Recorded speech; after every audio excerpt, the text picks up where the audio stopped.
Good Thursday morning, everybody. It's Thursday already. Wow. This week's moving fast. And I think someone said to me we've got a holiday on the 18th of July. And I'm like, no, you're wrong. Just yesterday, I was in a meeting. Somebody said to me, the 18th is the 18th of July, the holiday. It's Mandela Day. I said to him, not a holiday. He's like, no, it's Mandela Day, definitely. I said, no, it's Mandela Day. Yeah, you're right about that, but it's not a holiday. Sorry about that. So he's like, oh shit, because he'd arranged some event or whatever. So I'm afraid this is the long haul. This is the longest period in the year where we don't have one of those irritating public holidays that falls in the middle of a week or something.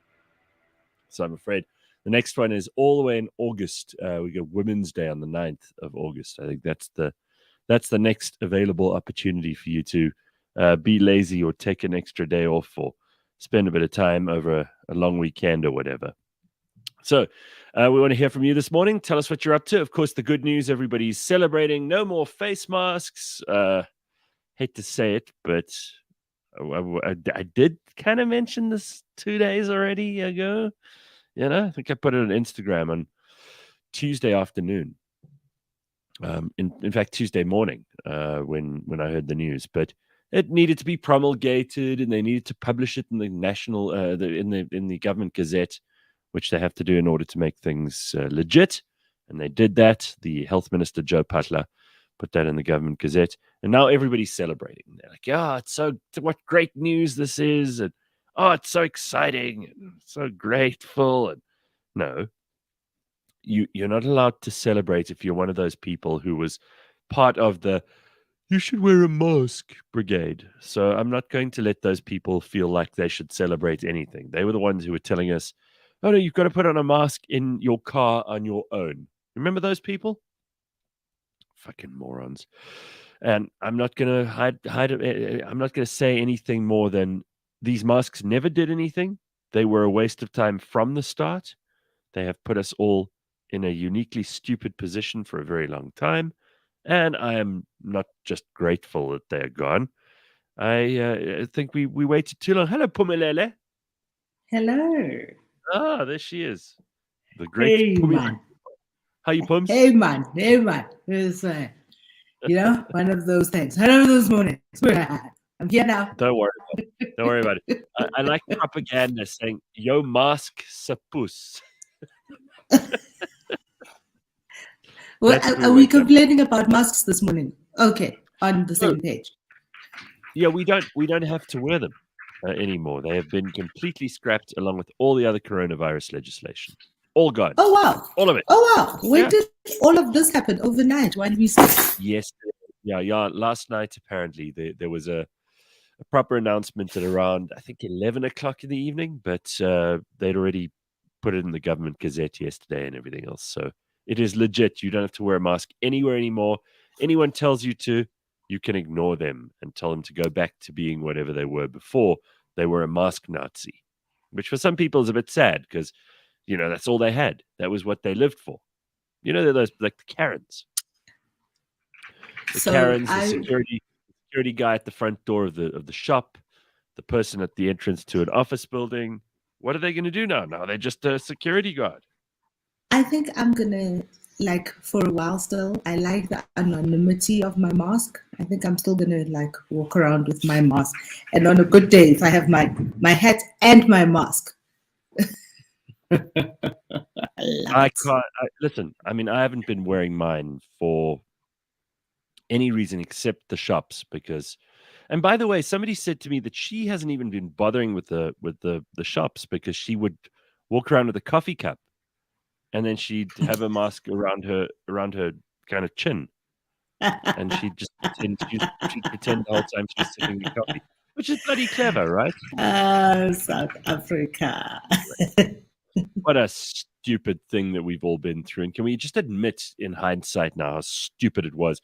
Why did it take our government such a long time to do what they've been doing in other places for 6 months or more? Really? I thought we were I thought we were the nation that gifted the world with Omicron, the mildest, most boring as fuck, non-deadly, non-lethal version of the coronavirus. We saved the world. Sure. It says, oh, this is Tracy just throwing in a little caveat there. She says, before we get too excited, the Gazette says no masks required in public places. That could come with a whole lot of T's and C's.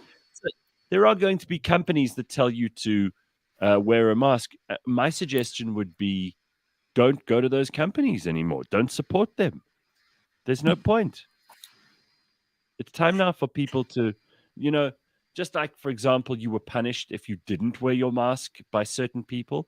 You were excluded from things because you didn't wear a mask by some people. Now it is your turn, as the person who's on the right side of the law, to punish those people. Do not give them your business. Yo. Cunning Stunt says, I think this is in league with what you were saying earlier, Pums. Masks and sunglasses are great for school drop-offs. No one could see the mess of a mom behind that. I'm telling you guys, there's some hidden things there that you just didn't get into the joys of. It's my favorite thing is like the mask. Okay, because I already wear glasses, right? But a mask, and glasses, and with the winter now, you have a little kotoki like this. There's some kind of crackling on your microphone. I don't know what's going on there. There's a crackling on my microphone. Okay. It's maybe just go out and come back in, because it sounds like it's sort of okay. Almost like it's shorting. Okay, cool. I don't know what's going on there. All right, so we'll figure that out in the meantime. A couple of comments here. Francis says, going to the paint shop, wearing a big smile and flipping them the middle finger today. Yeah. Well, you don't have to be rude to them, but like, smile. You know how nice it is to smile and show people you have a mouth, you have teeth, you don't carry around a disease like some kind of leper from the 1200s. And Vyasan says, and I don't have a problem with this.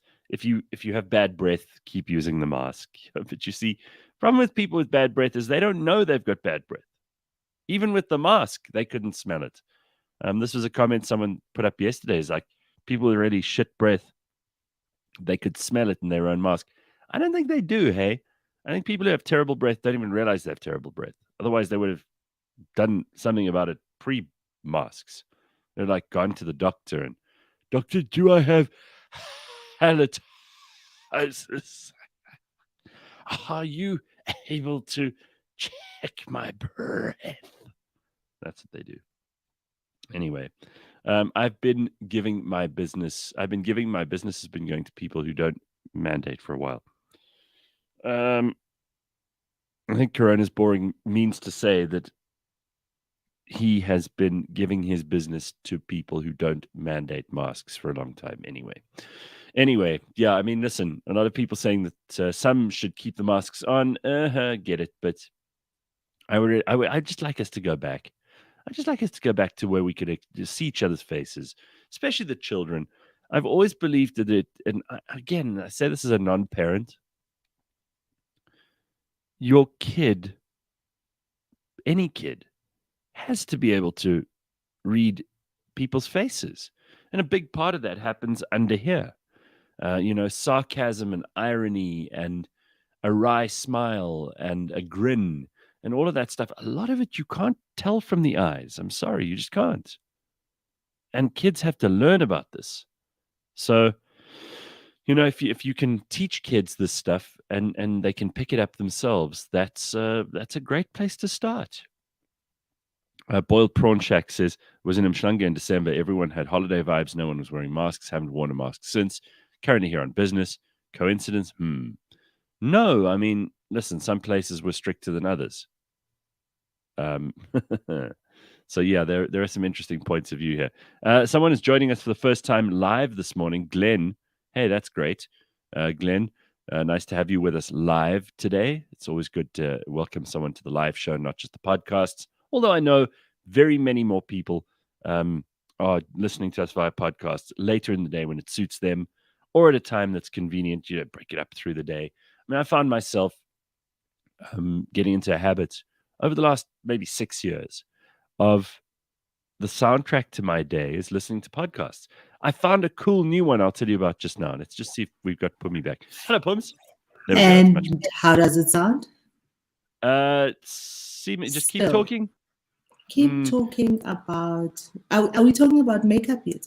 Are we still talking about masks? It's crackling a little bit. I don't know what's going on there. Is there a setting that you might have on the mic itself? I've done absolutely nothing different this morning. There's definitely something coming through there. I don't know what it is. Not on my side. Just check your connection. I've unplugged it and replugged it. I even had to restart the machine. I even had to restart the machine. All right. Well, we'll see if we can cope with it. It's not the end of the world. It's just a little bit annoying. Cabello says, Gareth, I asked you about a jar behind you. Is that Carl's ashes? What jar? What? I don't have a jar behind me. Is there a jar? No, and I definitely don't have Carl's ashes in the room here with me. I got to go and bury those at some point, but they're in a box somewhere. No, I don't have a jar with ashes in it. It would be a bit macabre. Not a great thing to have in your study, I don't think. Listen, every time I see Alice on that thing of yours, I have to have a double take. I know, she's so sweet, and she's growing so quickly. She's about 5 months at this stage, and I know that parents see this with their children. You know, when you don't see them for like a day or two, and then you suddenly see them again, and you're like, "What? You just shut up!" And especially with like teenagers, they suddenly have these growth spurts. But she's a very sweet little dog. She's got such personality. Hey, afraid of nothing, which is also a good thing. Yeah. Michael says, imagine COVID generation girls as a result of this. When you just smile at them, they'll take it as sexual advance. I don't know about that. I mean, I do think a lot of people are misreading signs because we've become less good at body language when we're more covered up. That is a fact. They've done tests. For example, they did a whole lot of these studies in very strict Muslim countries, like in Afghanistan, for example, where women struggle to express themselves because so much, and you know this, Phumi, I mean, you've been in workshops on body language and how much is communicated through the way that we actually move around, the way our faces move around, the way our eyes move around. Now, obviously, if it's just your eyes, you have only, a limited amount of expression that can be delivered through them. Although people say that they can read a lot into the eyes on their own. The reason so many people don't like talking to someone while they've got sunglasses on is because they can't really tell whether that person's looking at them or not. They might be focused on something. Their eyes have glazed over. Or their eyes are glazed over. And you can definitely tell in a meeting, right? When someone you're talking to's eyes have glazed over. They kind of get that middle distance look and they're not paying attention anymore. So they've done this research in countries where, women cover up, for example, or even in countries where men do. It's rarer, but it does happen. And they've discovered that these people do have an impaired ability to read body language. It's not as good. And kids don't pick up on those visual cues as well as they might in other places. So I wonder if they're going to publish surveys and if people are going to be doing doctoral theses on the ability of like the COVID generation of kids at school to be able to figure out certain things, or whether they'll just catch up very quickly now that it's all over, which is possible. I mean, it's quite possible that you fill in the gaps and very quickly. Because kids are natural learners. Kids learn very quickly. Very quickly. Learn everything very quickly. Still. I'm excited for school kids to no longer wear masks at school, says Goldashek. Yeah, I think that's the real reason I'm excited. I mean, I could, there are lots of adults. By the way, if you meet someone who is still attached, there's no other way to put it, to the mask, what is the appropriate response there? Just to ignore them, that's their problem, they must deal with it. You don't need to say anything about it, clearly. It's up to them, right? Yeah. Absolutely. Just leave them alone. I went, so a couple of years ago, Couple, maybe about 7 years ago now. Mhm.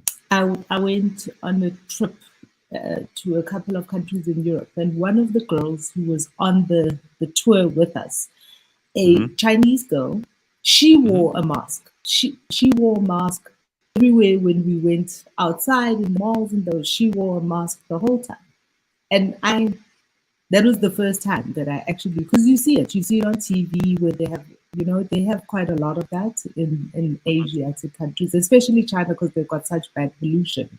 They do have Right. lots of people who walk around with masks.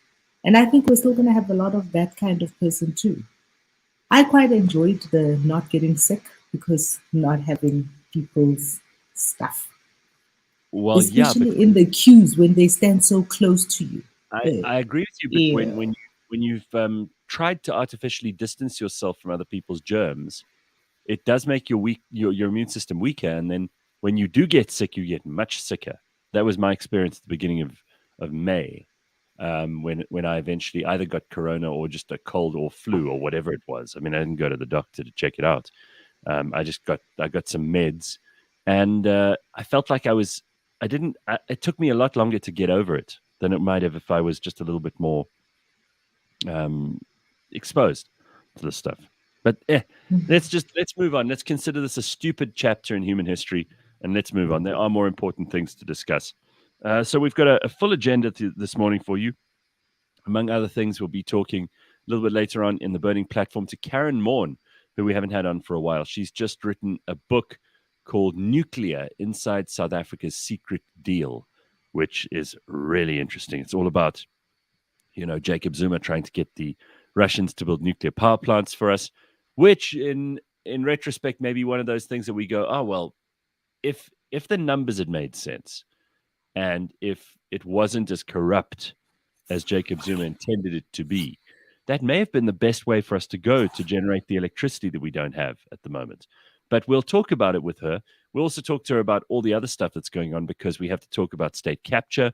We have to talk about the judge president, John Hlophe's pending impeachment, which she's on top of, and her thoughts on Cyril's farm robbery, which is becoming such a thorn in his side. I saw an article. It's amazing, Phumi. The media will I'm going to save most of this for the Burning Platform, but the media will defend Cyril to the death in some places. There was an actual article published by, I think, Business Insider, or one of them, said this week, if Cyril Ramaphosa doesn't win at the ANC's elective conference, the Rand could completely fall apart.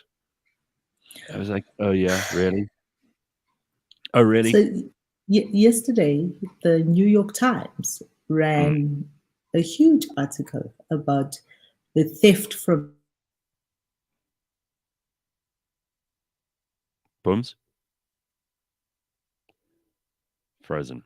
Hmm. I presume she was going to say the theft from Cyril's farm there. I don't know what the New York Times is up to, but occasionally they've taken interest in us. It's never usually a good sign. It's never a story of like, oh, South Africa is wonderful and it's a great place and there's so much to talk about there. But we'll find out in a minute. Let me see if I can get Phumi back on here. In the meantime, Ted says, just going back briefly to masks, do you think that dropping the mask mandate is a diversion tactic for government's attempt to take up disaster regulations in permanent law, or draw attention away from Ramaphosa's millions? I don't think that they're going to make these disaster regulations part of permanent law, although they are trying to. And we're going to talk to someone who wrote an article just the other day. In fact, Sunmarie is she's in the comments at the moment. She's going to tell us about this. She wrote an article which I read the other day, where they basically want to declare anyone who doesn't like these kinds of laws a domestic terrorist.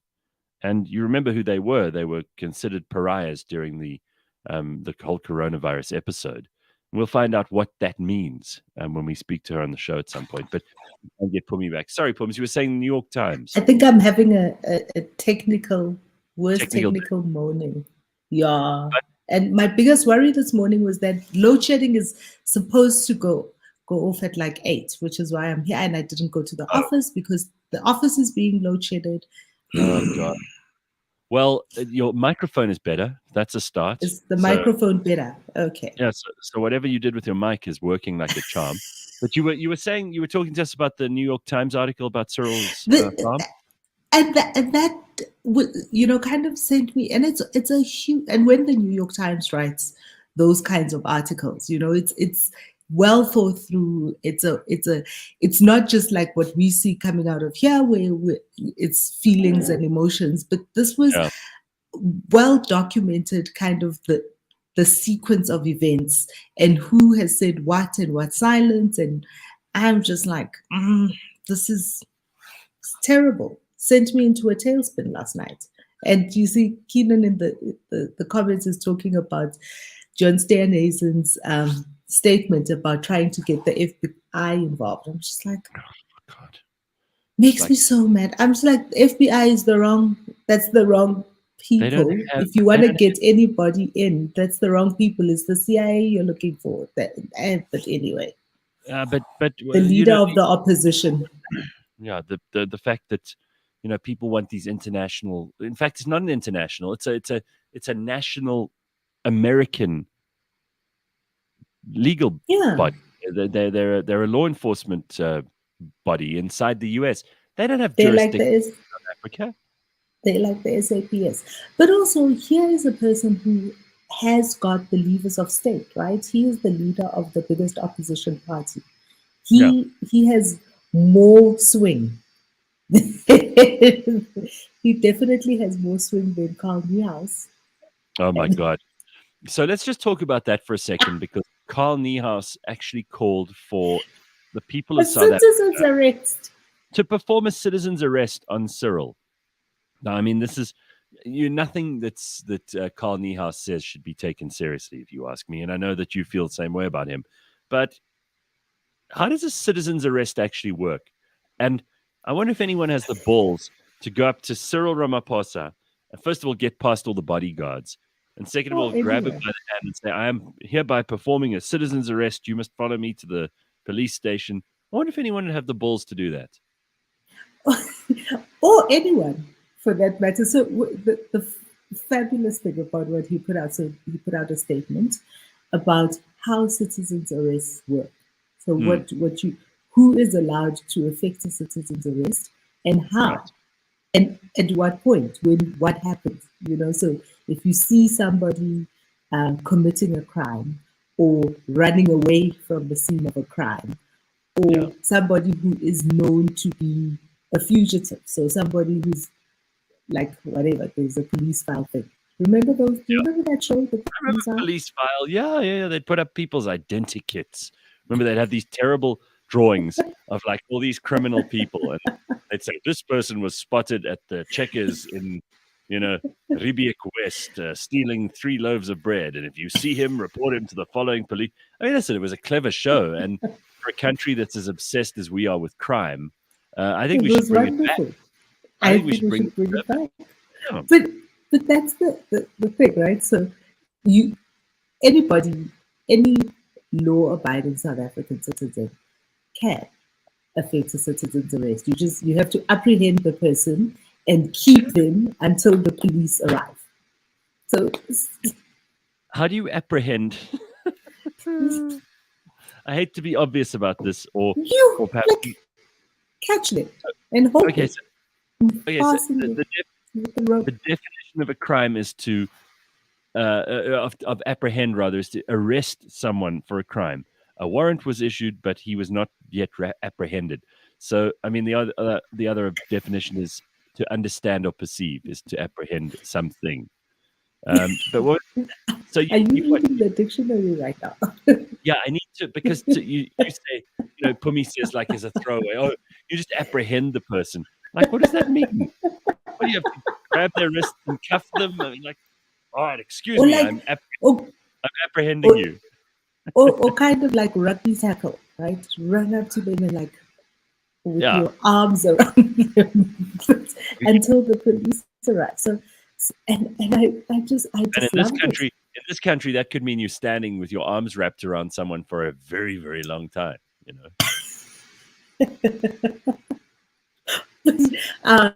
Shaman, I loved it. When I saw that Carl Niehaus thing, I was just like, Carl, are you mad?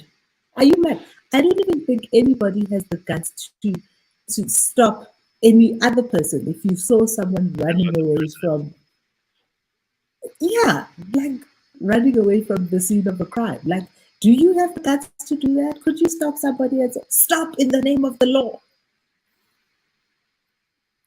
I don't think. I mean, if Carl Niehaus tried to apprehend me, I would just, I just punch him right between the eyes. And I mean, I'm not a violent person, but if little old Carl Niehaus, and he is just a little, very old man who's kind of desperate to please his former masters, so they'll let him drink at the trough again. It's so sad, you know. Like, you talk about people who are enslaved. Like that poor little man. I remember I told you this story, Pums, when he came in on the TV show that we did last year. No, I missed that. He came in for an interview. I must have told someone else then on the show. I definitely mentioned it before. I found like his whole, because he's a well-mannered, quiet, kind of timid person. He's not, he's not all blustery like he is in front of the media and when he's on camera.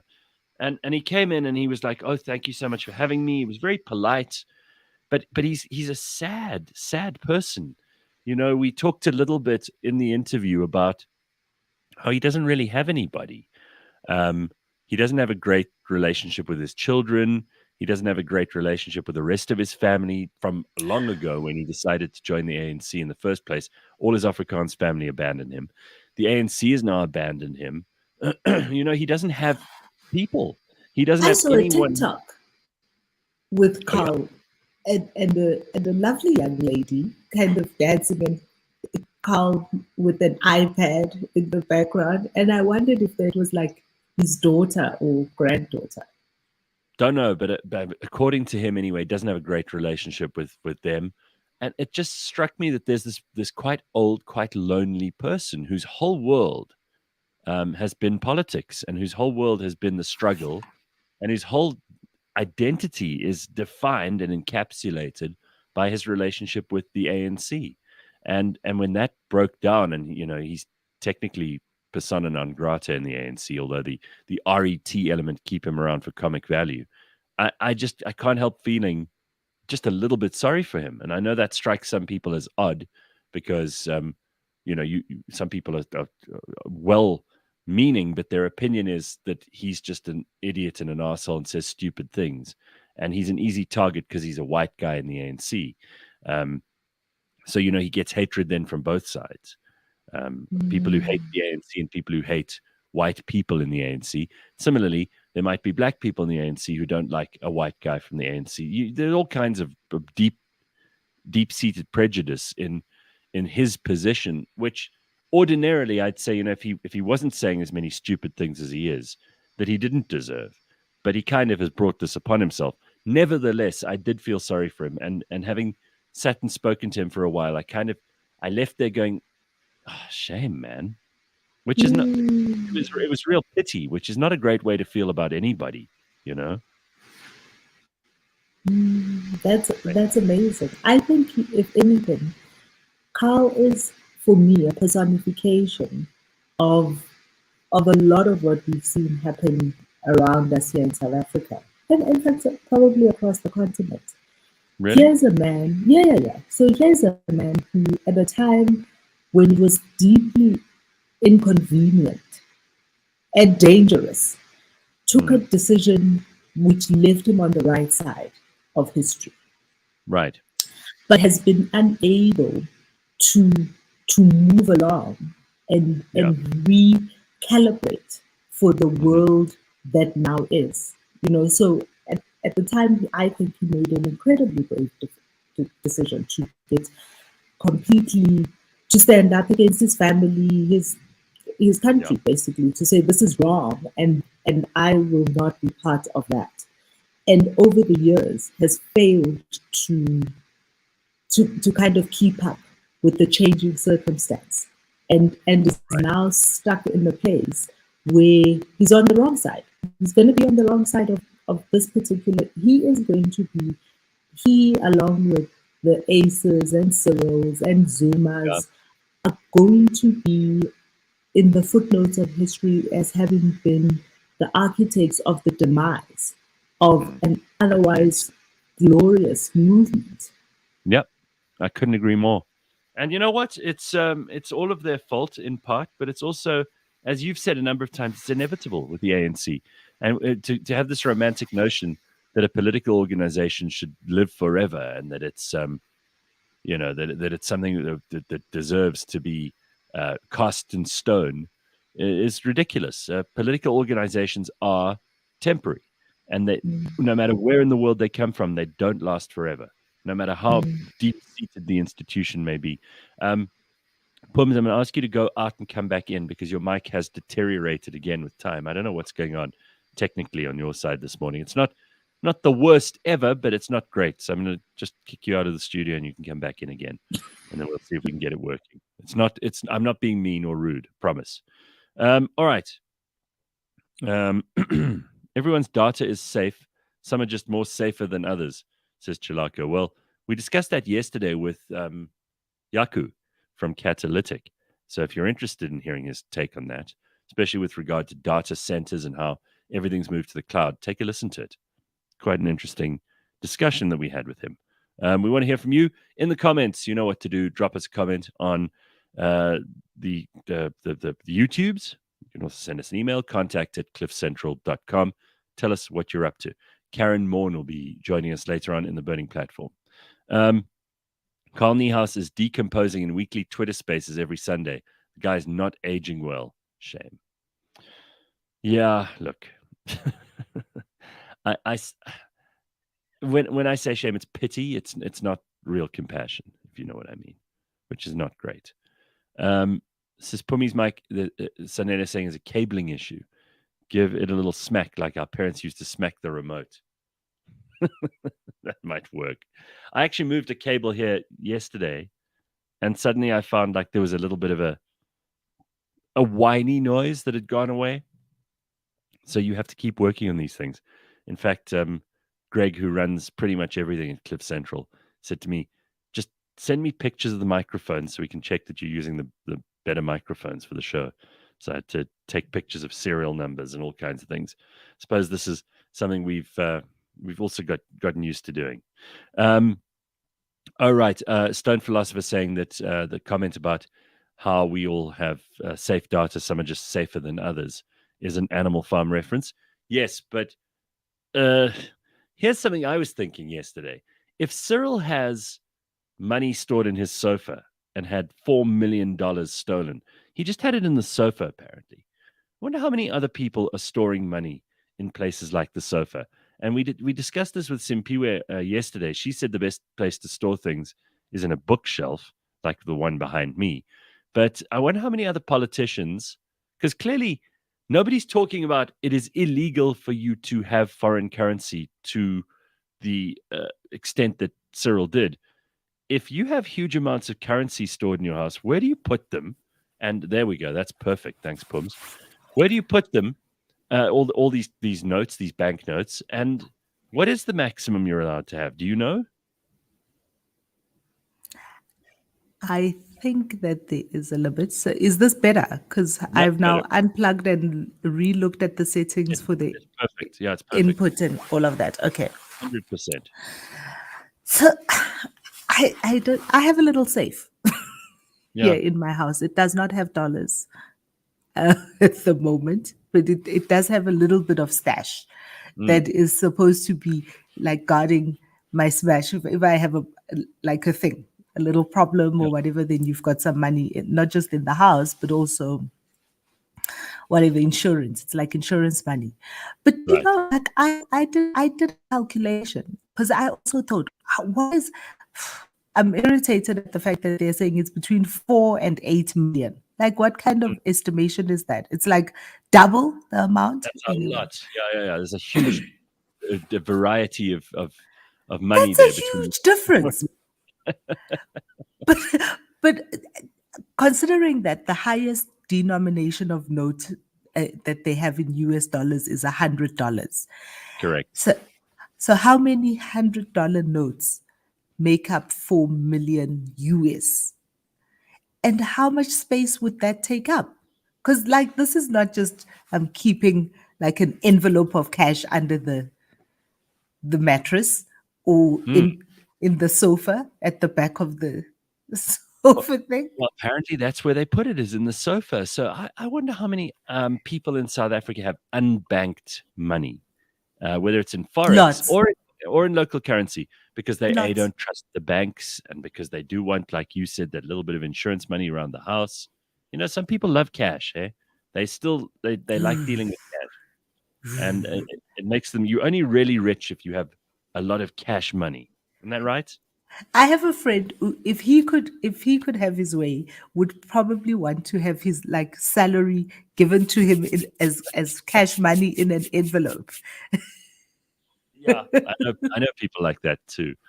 Oh man, but it's so dangerous. I mean, I remember, in the days of DJing, that we'd be paid often by the clubs in cash, and one of the other DJs had a big safe at home. Not a big safe, but they had a big stash of cash in the safe, like, I don't know, over 100,000 rand or whatever, that they'd collected over maybe a year and a half of doing these DJing gigs, and 100,000 rand in cash sounds like a lot of money, but it's probably about a pile the size of your palm, maybe a little bit more than that, of hundreds.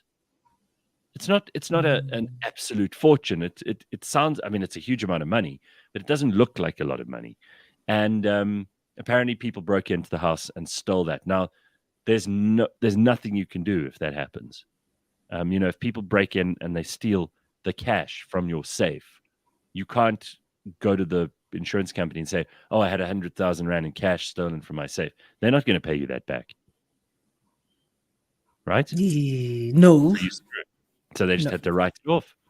That was just that's what they had to just get rid of. Sorry, okay, that's 100,000 we don't have anymore. There's so many hectic things about the story, guys.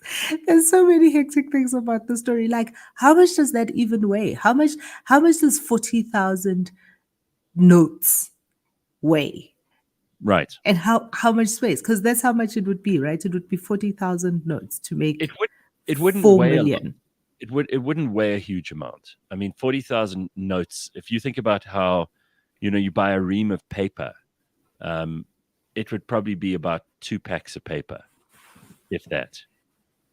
And I don't think notes are as heavy as, or maybe they're a little heavier, especially if there are a lot of them. Let's Google it. Paper. That's a good idea. I'm sure Google will ask this question. Let's Google it.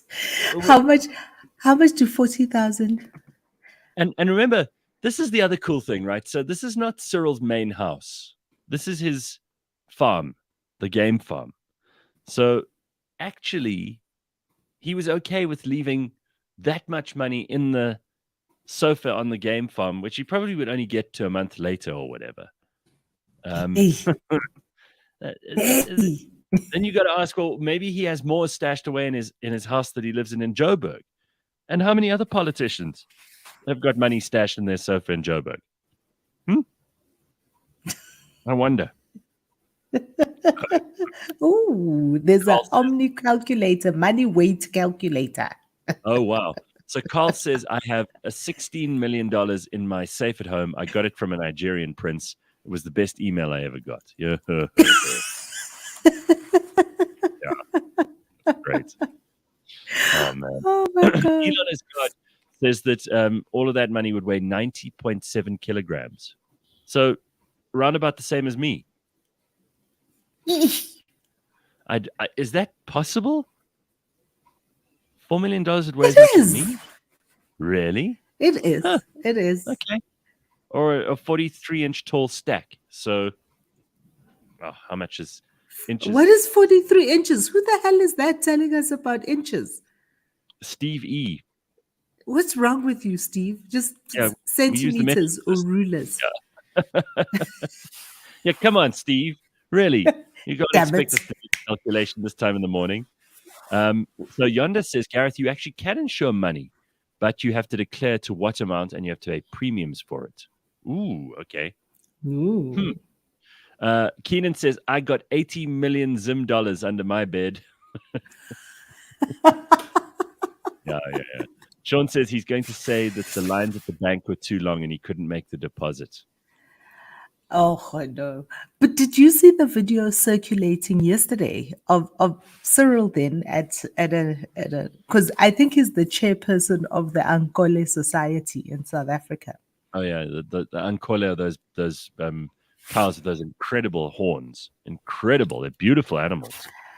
Those are the cows that were sold to make that mullah or that dosh. Hmm.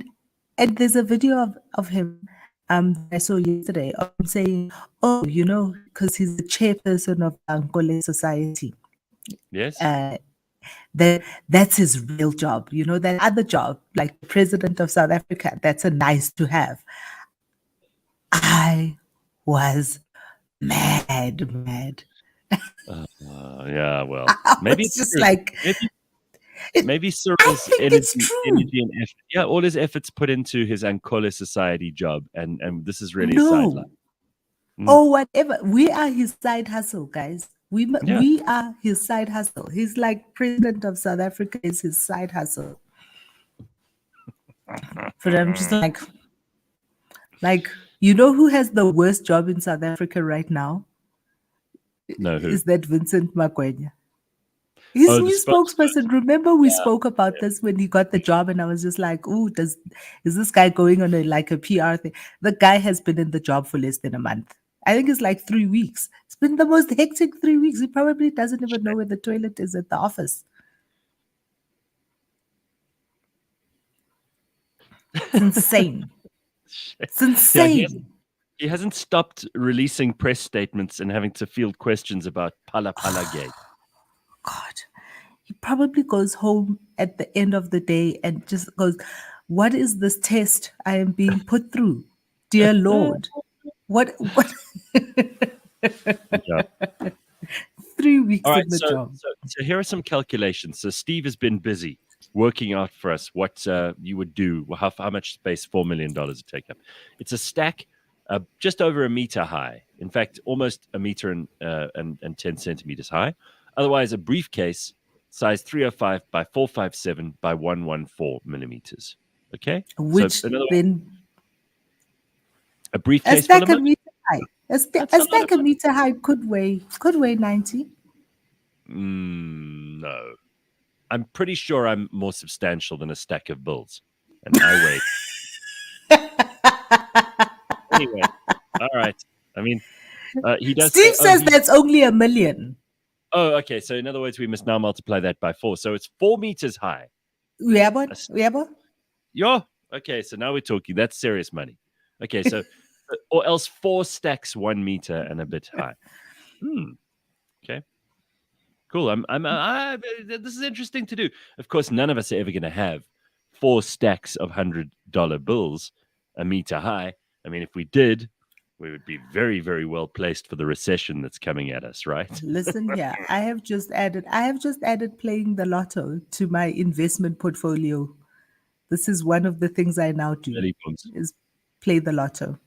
I'll tell you what, considering how everything investment-wise is going at the moment, you may be better off trying to just gamble with the lotto than any other stuff.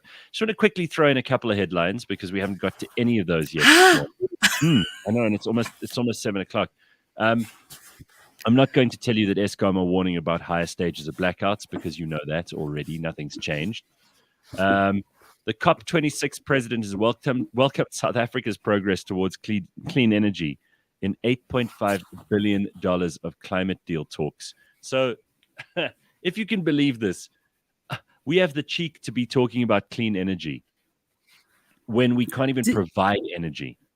So, sorry, can we just take a moment? Speaking of clean energy and all of the randelas that we have accepted to move away from coal-fired power stations, did you see what's happening in Germany? They're firing up their coal-fired stations. They've had to go back. They've had to go back. They are going back. And here, I'm just saying. No, this is ridiculous. So look at this this den of thieves, this gang of lunatics and losers. There's a picture the IOL published of all of these people from government. These are the people who we can trust now to forward the green agenda. And apparently in Cape Town, this guy Alok Sharma, who's the COP26 president, met with ministers from our government about the $8.5 billion that the Just Energy Transition Partnership is going to give us. JETP is what they call themselves. The partnership was established through a political declaration at COP26 in November last year. What's the bet that the only reason our ministers decided to go along with this is because they heard $8.5 billion and went, oh, we need to get our fingers into that pie. Look at this bunch of morons. Here we've got all the best ones. We've got Pravin, we've got Naledi, we've got Gwede, we've got, who's that in the Enoch. middle? Enoch Godongwana. He's got the hat on. We've got this guy, Alok Sharma, in the middle. Ibrahim Patel. All the people who couldn't manage an economy if you gave it to them on a silver tray. Listen here, I see that Pravin Gordhan smiling slyly in the corner there.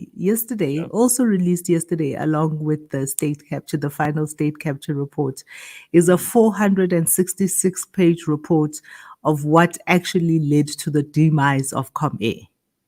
Oh, and how much of the is on Pravin's hands? As well as a 544-page report on the deal to sell SAA. Both those things are like squarely in Pravin's like grubby little paws. Yep. So when you're paying 6,000 Rand on fare to get to Cape Town next time, just think about that for a minute. Mm-hmm. That it's Pravin's fault. Dude. Yeah, this guy, how is it that Pravin keeps getting away with being the good guy? You know, someone trustworthy. Oh, we shouldn't trust South Africa's finances to this guy. He was there at Public Enterprises when Eskom was being mismanaged into the ground. He was there with SAA. He was there with all of these things that have happened. And somehow he gets a clean bill of health from the media and from the public at large. He is not a good person. I've said it before. Pravin Gordhan is as filthy as all the others. He's just more efficient. That's all. He's really well cloaked. He's well cloaked. Correct. He's more nefarious and insidious than the rest of them. That's what I think. But, everybody goes, oh, Jacob Zuma, he's the bad guy. That's it, finished and clear. It's too easy. Condemn Jacob Zuma because he looks and sounds like what your idea of a villain is. Meanwhile, the real villain's lurking in plain sight. I'm not going to go down that road until we start the burning platform. No, there are some other stories. Yeah, Wusa that. So a Soweto lifestyle estate is going to be established, Phumi, with a football pitch and braais, and it's selling 1 million Rand apartments off plan. A lifestyle estate in Soweto, right? It's on that open field next to the towers. I'm sure you've driven past there a couple of times. Oh, I drive past there all the time on my way to my parents' house. Yep, I've been there too, and I've often wondered, like, there's this open land, wonder what they're going to do with it. Well, it turns out they're going to build something called the Orlando Towers Lifestyle Estate, and they're marketing these off-plan apartments for between 700,000 Rand and 1 million Rand. It is named... But will they be off-grid? Well, it's named for the decorated cooling towers that will loom over the apartment buildings. Promoters say that the estate will offer top-tier amenities in easy strolling distance from Barra Mall, which is just down the road from the Soweto Country Club. So, I mean, this could be interesting. Have a secure estate in Soweto. It would be a far cry from what, the old apartheid government that established that place wanted it to look like. And who knows? I mean, they've released. What is near there? Speaking of a secure estate, so what is near there, which is a bit of a secure estate, is because that used to be the power park. There was a power station there, and that's what the cooling towers were originally for. and there are two kind of estates that were gated in that area, and it's called Power Park. That little piece of the township, and it was actually housing for all the white people that worked at the power station, and it was all gated up, and if you drive there even now, you'll see the houses are very different to the houses in the township itself. And here's a little interesting tidbit of information about the white people who lived there with their families. They got what was called danger pay. They got paid extra because they had to live so close to the blacks. Jesus, what a country. What a country we live in, huh? Isn't that amazing? So, and those houses now, are they still owned by white families, or are they largely owned by black families? so they are largely owned by, I don't know who owns them, but they are occupied by black families. Okay. The whole lot of black families moved in there at the end of Power Park, hey? You see, Nkgopotse says those houses have big yards. Yeah, those houses have the same design and setup as quite a lot of these old kind of white townships. What used to be kind of white townships. Right. The government set up these white suburbs where they would put their own workers. Whether it was military people or whether it was people who worked for the parastatals. You know, we forget that all of this stuff was happening long before we all started paying attention to this, and the government just did whatever they wanted. They demarcated certain areas. They would cordon off places. They would put their own workers in houses which probably were up to 90% subsidized by the taxpayer. And nobody was investigating them all those years ago because governments could get away with anything in those days. So I'm not by any means making it okay for our government now to get away with what they get away with, because they still get away with too much. But in those days, nobody questioned them. There was no free media to go and investigate. Why is there a whole new township being established just for white people over here? And what's that all about? And how much do they pay for their houses? Nobody's investigating that. So it's interesting to look at these places. And, if you look at aerial photographs of what the major cities looked like just 40, 50 years ago, it's quite incredible how much has happened and how much development has taken place and how much has changed, obviously. You see all the informal settlements, which were never there before. And that's as a result of urbanization. It's a result of illegal immigration. It's also a result of people just trying to find work and moving closer to the cities from rural areas. But all of that's changed immeasurably in the last while, hasn't it? Yeah, no one's talking about that at COP26. No one's talking about the rapid urbanization of African cities, right? And kind of, and what that means for us and what that means for the environment. And what we need for energy, because if you could talk about solar and wind energy till you're blue in the face, it's not going to provide enough for these growing cities. And why should Africa have to be put on the back foot and have to comply with all these dumb environmental regulations? I say dumb, not because I don't care about the environment, but because they're not practical and they don't deliver the energy that we need. While the first world countries, and particularly China and India, just continue to build coal-fired power stations with abandon. Why should we have to then sign up to lowering our carbon emissions? We can't even provide enough electricity. Those are not the problems that we have. Those are not the environmental problems that we have. We have environmental problems as the people in Gqeberha of things like water. Mm-hmm. Those are the environmental problems we have. Carbon footprints are way over there, the last of our list. But that's what the moneyed world is worried about. Therefore, that is what we have to worry about. Right. Absolutely. All right. Well, it is 7:00. We have breezed through the first hour this morning. It's Thursday. It's the 23rd of June, and we're going to return with the Burning Platform. And I'm very pleased to see that Karyn Maughan will be joining us to discuss not only her new book, which is terrific, and it's all about the nuclear deal that could have, would have, and should have been if Jacob Zuma had had his way. Some fascinating insights there, and a story which I'm so glad has been told. Otherwise, we wouldn't have known anything about it. So we'll talk about her book. We'll also talk about all the other stuff that is going on in the news. And Karyn is well-versed in so much of that, being one of our favorite journalists. So she will be with us in just a moment or two. Stick around, cliffcentral.com on a Thursday, and hopefully a good start to your day.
We are live on a Thursday morning at 7 o'clock. Time for us to check in on all the big stories that are in the news, all the things that are happening that affect you and me and the bottom line, and all the stuff that's internationally could have an effect on us too. We're going to go through some of those stories with my co-host Phumi and we'll also be joined in just a moment by Karyn Maughan. Let me just give you a little bit of background on what Karyn's been busy with. She's an award-winning journalist, of course, documentary producer, best-selling author. She writes for News 24 and is a contributor to the BBC. She's been named as one of South Africa's most influential journalists, and her latest book is something called Nuclear: Inside South Africa's Secret Deal. Now, you may recall that shortly after Jacob Zuma received treatment in Moscow for alleged poisoning, he signed off on a massive, far-reaching, and unlawful nuclear power deal with Russia. Had this gone through, it would have devastated the South African economy. As it is, Eskom is devastating the South African economy, but this would have made it a whole lot worse. We'll find out how much worse from Karyn in a moment. But award-winning investigative journalist Karyn Maughan and former National Treasury insider Kirsten Pearson have revealed the full story for the first time. And I'm so pleased they decided to tell it, because otherwise we may not have known. It might have been swept under the carpet completely. Through insider accounts, audio recordings, and confidential minutes of Eskom board meetings, the authors have pieced together the Jacob Zuma administration's secret dealings with Russia. And it sounds like a story from a crime or a spy novel, and that's exactly what it is. Well, Phumi, I mean, isn't this something to get our teeth into on a Thursday morning? Dude, and that nuclear deal has been going on and on and on. And the way that it's been reported on is kind of very piecemeal. Every now and again, we have a lull in the load shedding extravaganza, and then load shedding, and then nuclear deal. We should look at the nuclear. That's nuclear deal. I can't wait to read this book, actually. The conspiracy theorist in me is like, well, I wonder if load shedding wasn't also just hyped up and made worse, and sometimes switches were switched to make us think that the only possible safety and security we could ever have from a power point of view would be if we just did this nuclear deal with Russia. Or the way that we have, we have spikes in the load shedding experience. And every time we have spikes in the load shedding experience, the conversation around the nuclear deal is reignited. Correct. All right. We have a spike, and then we're talking about nuclear, and then it kind of goes down, and we all forget, and we have 2 months of no load shedding. And then let's bring Karyn in. She's the expert. She's written the book. First of all, Karyn, nice to see you again. Has been a while. How are you? No, I'm good. I've been trying to read several thousand pages of zondo, but yeah, all of us are blurry-eyed. But Karyn, I'm on Twitter. I know you've had this report for a week. How are you still trying to read? in between my various activities as a CIA agent, and also stealing Zuma's medical records, and then I'm trying to. I have a variety of activities as, the agent of destruction that I, get up to all the time. I was quite excited that you're coming on today. I was just like, so we're going to get the lowdown before even the president gets this report. Now, I said to him yesterday, it was hilarious because some of the presidency guys were going to me because yesterday, obviously, the big issue was that up until very late, no one had the report. And that was the reason except you. The delay. And then I was saying to them, you should just come to me, guys. And they were like, yeah, no, that's the problem. We've been trying to reach you, but you haven't. This is a joke, by the way, for RET Twitter. It's a joke. It's not true. Don't put this on the internet. Thank you. So when you joke that they've called you a CIA agent and they've accused you of stealing the former president's medical records, you're joking, and to you this has now become a ridiculous thing. There must have been a point, though, and there've probably been a few of these in your career, where you did worry. We've heard about political killings. We've heard about what some people in this country are prepared to do to protect themselves from the investigation, from the criminal and process. Journalists have not been immune. We have seen it where journalists have been targeted.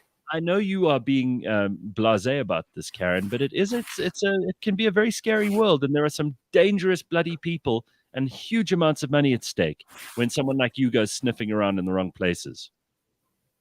Well, I mean, there's been, we know what happened to Babita Decorat. I mean, it's the whistleblowers who are always in the line.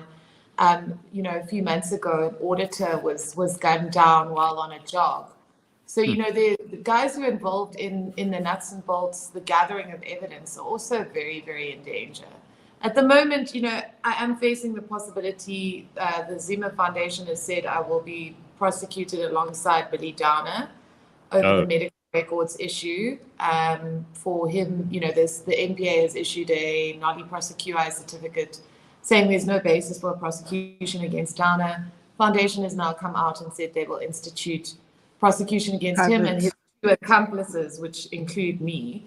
And so I think that's going to be very far-reaching. And I think that, there has to be serious attention paid to what happens in that process, because if it is indeed the case that journalists can be privately prosecuted for doing their jobs, then that's an extremely scary precedent.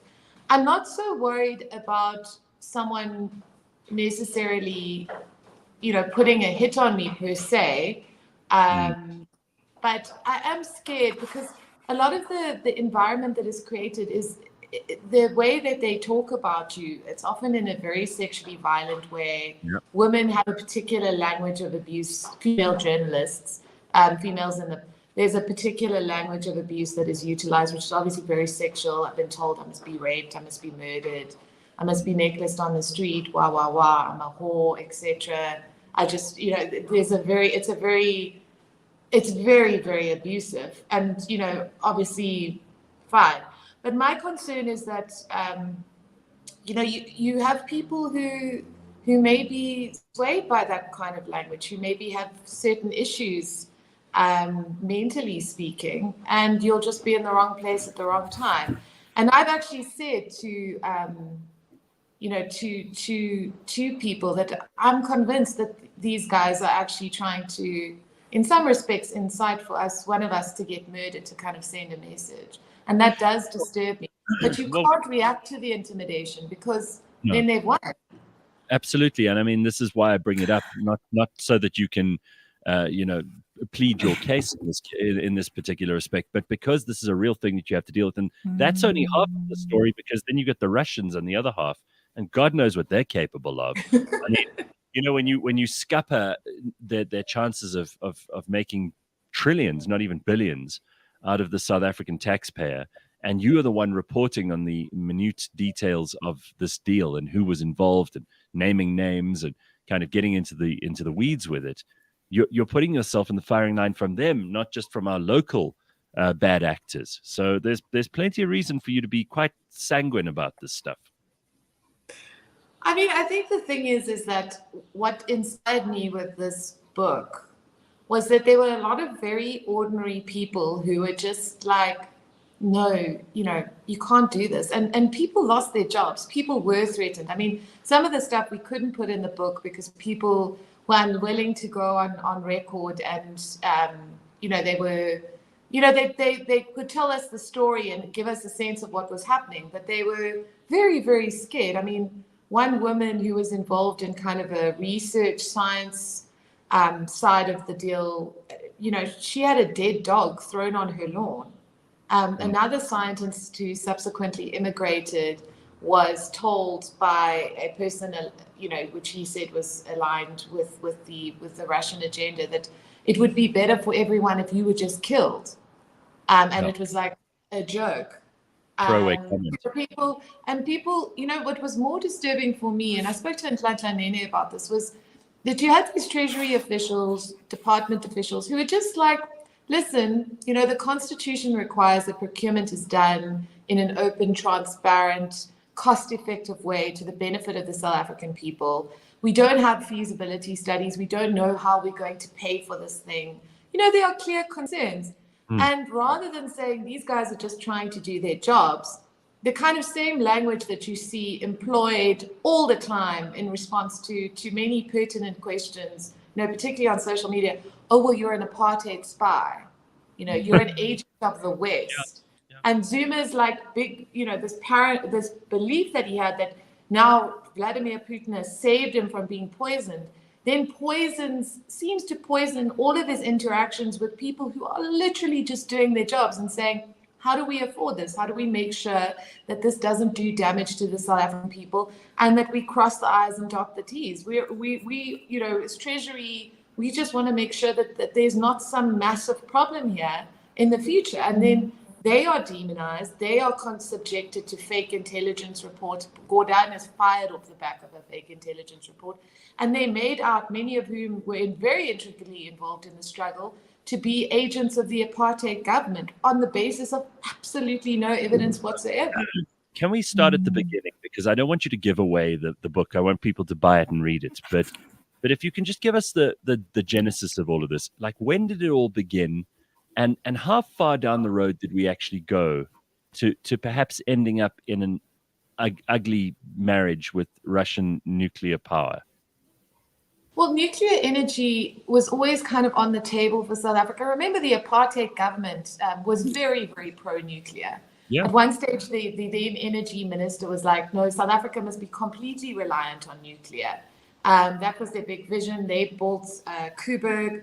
And of course, we were the first country in the world to openly declare that we had weapons-grade uranium in 1990. Yep. So we have a long history with nuclear. But the ANC comes in and, in terms of their energy plans, nuclear is put forward. It appears that the push around nuclear really starts once Zuma, Mbeki tried to do was looking at a nuclear deal, potentially with Arriva or Westinghouse. That actually got far, far more advanced than the one with Russia, because they were actually doing things procedurally correctly. Oh, yeah, and that was the pebble bed stuff as well, which had also got quite a long way down the road. It wasn't just a Zuma thing. It wasn't a Zuma thing. It was an ANC thing. And even now we see Mantashe with this pro-nuclear language. The debate is not whether nuclear is an appropriate energy source. The debate really is, how do you procure energy in a way that doesn't end up devastating the country economically and supporting certain geopolitical biases that you may have as a head of state, which is really what we interrogate here. But there's this in 2010, 2011, there's the release of the integrated resource plan. We must get 9.6 gigawatts of nuclear energy, 8 plants, etc. Energy department comes out very supportive of that, but then pulls back because National Treasury is like, wait a minute. We can't afford it. Yeah, exactly. And then this goes on for a few years. And then we see the poisoning happening, the alleged poisoning in 2014. And that is really what gives the impetus for this almost hell-bent determination on the part of Zuma and his kind of acolytes to now push through a deal with Russia. In circumstances where it really wasn't certain how that thing would be funded. And there were real dire concerns raised about Treasury, about the impact of that deal on South African people. Were people paid, Karyn? Were people paid to push through this deal? Well, the betrayal of the promise report, which is really excellent, was released in 2017. I think they said that they had received information that the ANC got in the region of 100 million rand to do the deal. But, when I asked Zuma about that, said, there has been the suggestion that there was a kind of corrupt intent behind this. He just repeatedly said to me, oh, no, everyone says that. Everyone says, but it's just propaganda. It's propaganda. It's propaganda. But he got very, you could see he was quite upset about that question. But we know from the Modipi and Kusile debacle, which is continuing to have devastating impacts on us even now, because, those plants that was radically mishandled. And we know from global experience that massive energy projects, procurement projects, and indeed any project, really, if you look at the evidence of the state capture inquiry, is tainted by some form of corruption. So, while there were these vociferous denials, and, there certainly, there has been question marks around funding from certain Russian oligarchs to the ANC. The ANC has always denied that there was anything of that nature. But, one just has to read any zondo report on any given day to know that the scale of procurement here, it was very unlikely that there wouldn't have been something nefarious. And there have been certain contracts linked to the deal that have been red flagged as immensely unlawful and potentially problematic. All right, And so when we you were sorry, Sorry. Pums. I'm curious about this poisoning thing because that seems to have been that was like the crux, right? That was the moment where everything became really, really urgent.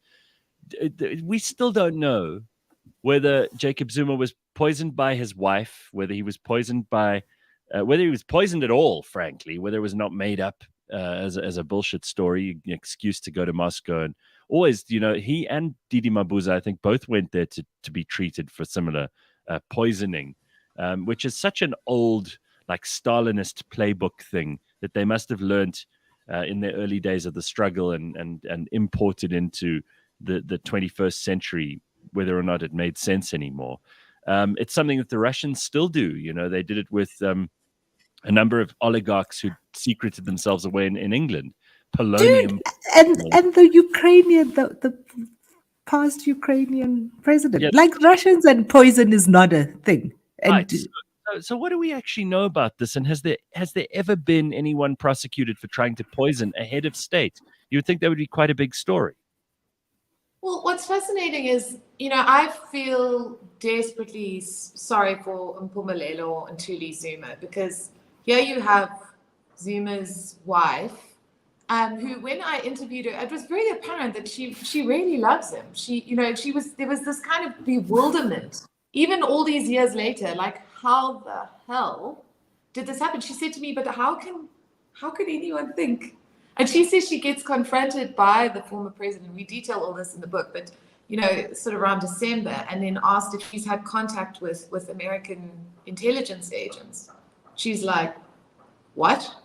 I mean, the fact of the matter was that she was, and this is one of the key things that's going to come up in the Zondo report now, because it was called Operation Tin Roof.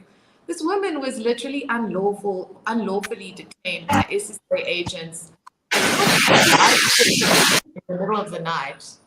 Had her phones taken, subjected to kind of like this bizarre, like late night interrogation by the SSA. Zondo at the time said, if this is true, it's completely unlawful. But she goes through this. They can't find a shred of evidence. And eventually, like, her lawyer goes to Ulrich Rue, who we know very well. He does a lot of really important criminal justice work. But he goes to the NPA and says, in around 2019, and just says, what the hell? And they make a decision on the docket. And Elaine Zungu, who's the then DPP, or who is the DPP in KZN, just says, first of all, we don't have a statement from Zuma. We don't actually know what the complaint is. And second of all, there's absolutely no medical evidence that this man was in fact ever poisoned. But subsequent to that, he goes on Zooming with the Zumas with his son and says, I received 3 poisons. And, the doctors told me that any other person would have died. So you can see the appeal to kind of the delusional narcissism there, right? Yeah, but of course. He goes, and the thing is, one can ask questions, and braver souls than me would do it. But the fact that you have this poisoning, and then you go to Russia, and they instantly are able to identify which poisons and immediately treat you, and days later you're signing a nuclear deal. It all has a certain complexion to it that looks questionable. And I've had more than one person in government tell me that they were personally convinced that there was potentially, that it was potentially orchestrated by Russia to gain Zuma's trust and to make him more and more invested in this massive nuclear project. Of course, in his mind, Vladimir Putin saved his life. He's referred to Putin as my friend. And he said that he knew that the only place where he would get some form of salvation from his terrible life-threatening medical condition was in Russia. It's like straight out of a very bad spy novel. All right, so Phumi, you had a question and I interrupted you. Sorry about that. Well, my question is about, of all the bizarre things that you came across researching this book, and fascinating as well, which are the ones that stood out most for you, and have they made it into the book? Well, I mean, there was one came out in the state capture inquiry, but they had Russian-trained forensic officials, pathologists or whatever it was, massive, like I think it was about several million rand, to test the president's food, because apparently he believed he was going to be poisoned, and the only thing they could find was expired cool drinks in the pantry. So I mean, that was. I mean, it's funny, but it's also not funny. Do you know what I'm saying? Wow. So I mean, that was one of the weirder things. But I also think, it's there's so much about this that is almost comedic, and I think the South African, our coping mechanism is humor, right? We just crack jokes, the memes. But this was so fundamentally abnormal, and we had like Des Van Rooyen as a finance minister for a weekend, guys. Like we have Nene who's like holding the line, and then just says, look, I can't sign off on this stuff. And he's removed, and on a basis of a lie that he's going to the BRICS Bank. We have Des for 4 days, and then we get Gordon because, there's a pushback. But we have normalized a lot of madness. And I think sometimes when you actually step back and you think, my God, that actually happened. And the craziness continues to happen. But that stuff was really like, there was a point with the Des Van Rooyen thing where if there had been a successful capture of national treasury as is detailed by Zondo, we would be in a very different and possibly far worse than the already very bad situation that we're in at the moment. Absolutely. I think that goes without saying. Yeah, I just want to throw in one other thing quickly. You had very famously a couple of run-ins with Batabile Dlamini and her then spokesperson. And I remember they did not like you at all. Now that she's fallen from grace and she's now persona non grata in many circles and has been proven to be all the things which you were asking questions about.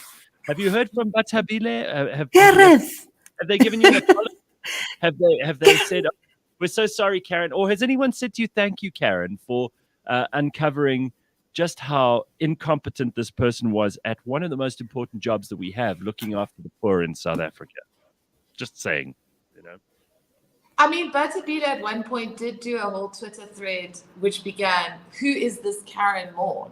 Because she seemed to be, she's one of the people who I think thinks I'm a CIA spy. I've certainly heard that from certain quarters in she was basically going on about, it was like 7 tweets about like who controls me and what I do.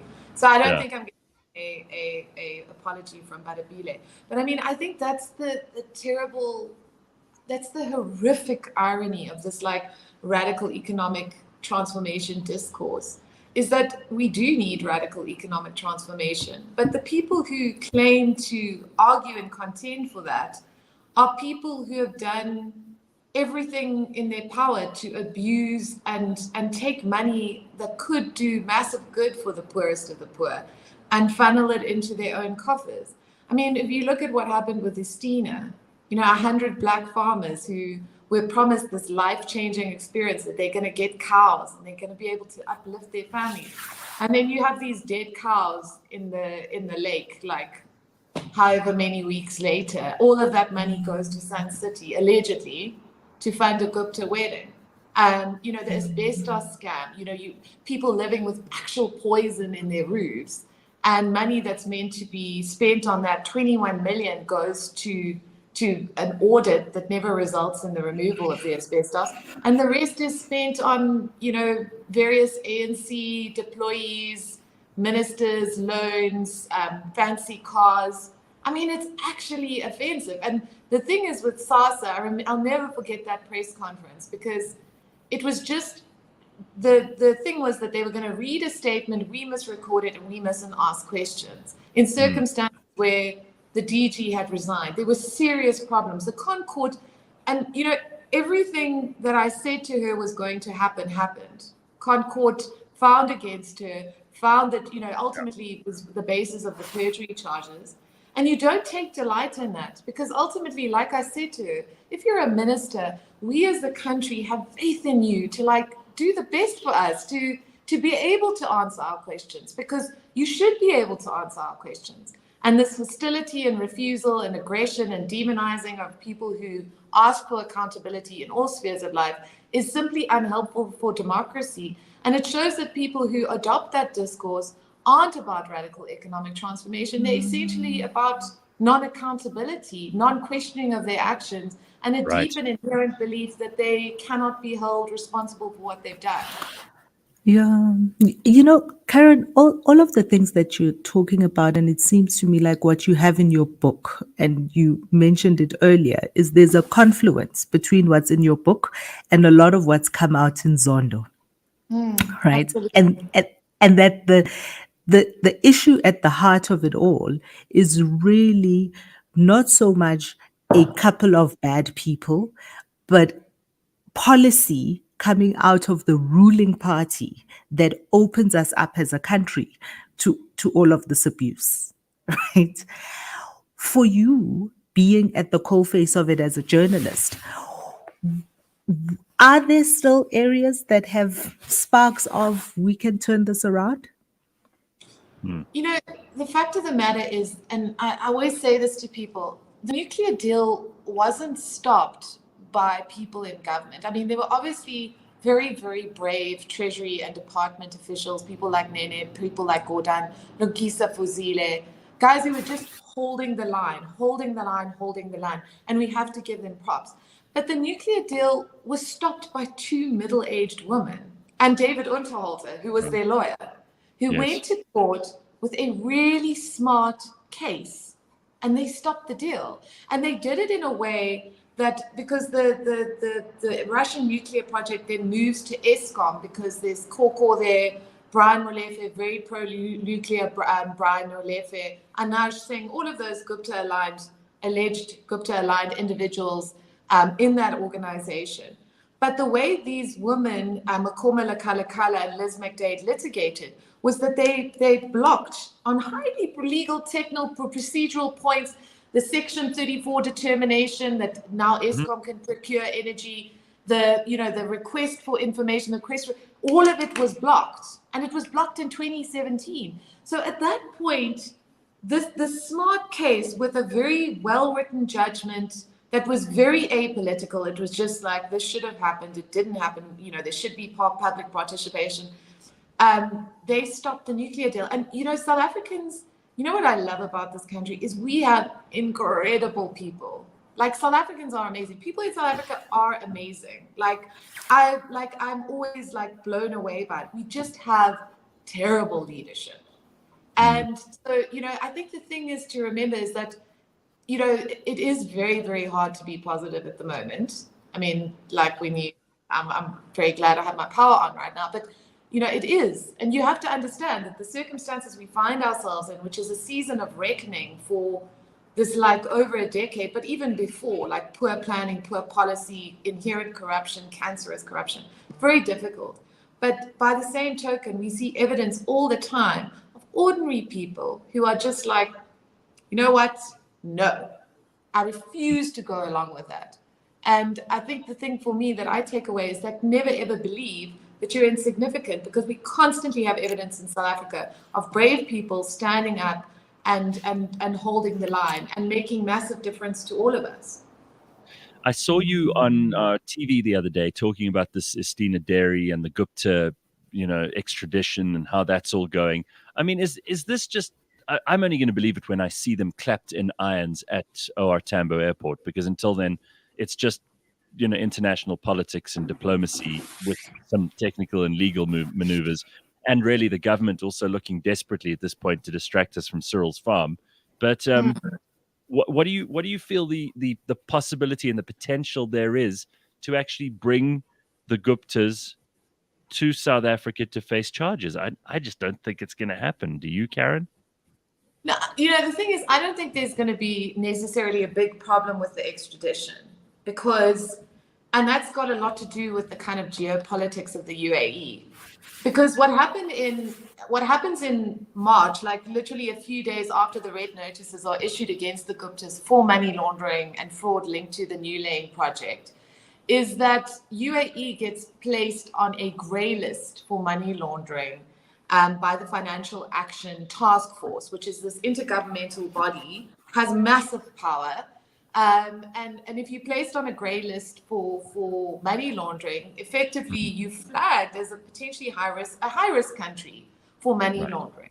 So in the immediate aftermath of that, UAE they extradited, I think it was a Swiss national, European national for so they come out as soon as they literally they know they're going to be put on this grey list. They're sending emails to the NBA saying we need fingerprints, we need photos.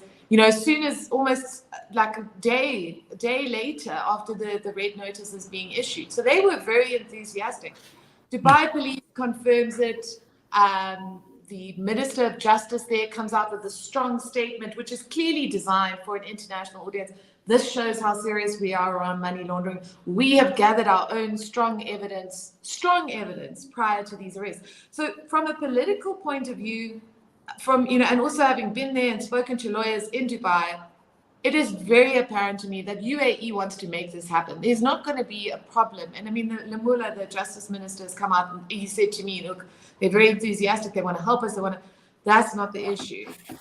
The issue is, one, the NPA cannot try the Guptas on charges it doesn't extradite them for. That's the rule of specialty. It's universal to extradition around the world. And at the moment, they're only charging them in relation to New Lane, the 24.9 fraud feasibility study linked to Estina. So, if they're going to charge them with other things, they have to get those matters in court. That's the only case that they could really do that with Estina is Estina. And then they have to bring a case that could convict them. And the Gupta's already saying, but you don't have evidence against us. And we have already 2 failed prosecutions to show that the NPAs seem to have a bit of a problem with actually getting these guys behind bars. So I don't think the extradition is necessarily going to be an issue. I just worry about what's going to happen when they get here, and if the NPA is ready and able to properly prosecute them and get them convicted.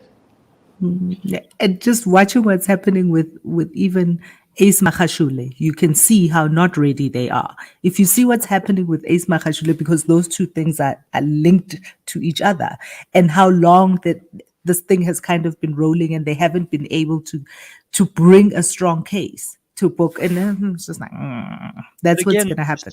This is all by design. I mean, we saw the NPA gutted under Jacob Zuma. He did this on purpose. He knew what he was doing. It's not a mistake. The NPA has been neutered and has been rendered completely useless. And it's their incompetence, if I understand you correctly, Karyn, that will be the problem in the Gupta extradition, if that ever happens. And it is their incompetence that is putting the Ace Magashule situation in a worse position than it should be. And to be fair, I mean, it's also the NPA that are incapable of arresting a single person with respect to any of the findings of the Zondo Commission, which have been detailed and long-standing and quite expensive to the people of this country.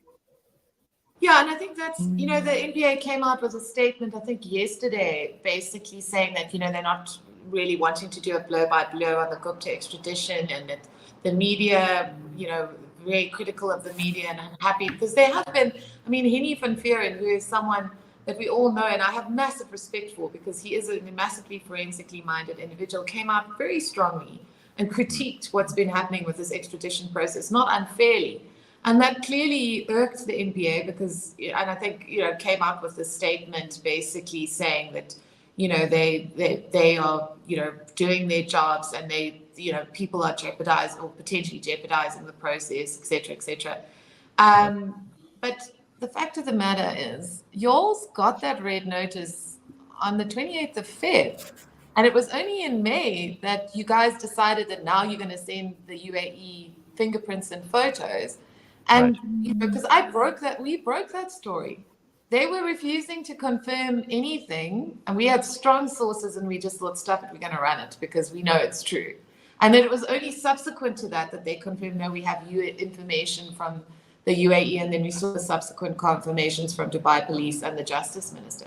But, in extradition, you have what's called an extradition pack. So you get your little red notice. The red notice is supposed to help you find these guys so you can serve them, you can arrest them prior to extradition, and then you have the extradition. You completely front-footed, you are ready to go.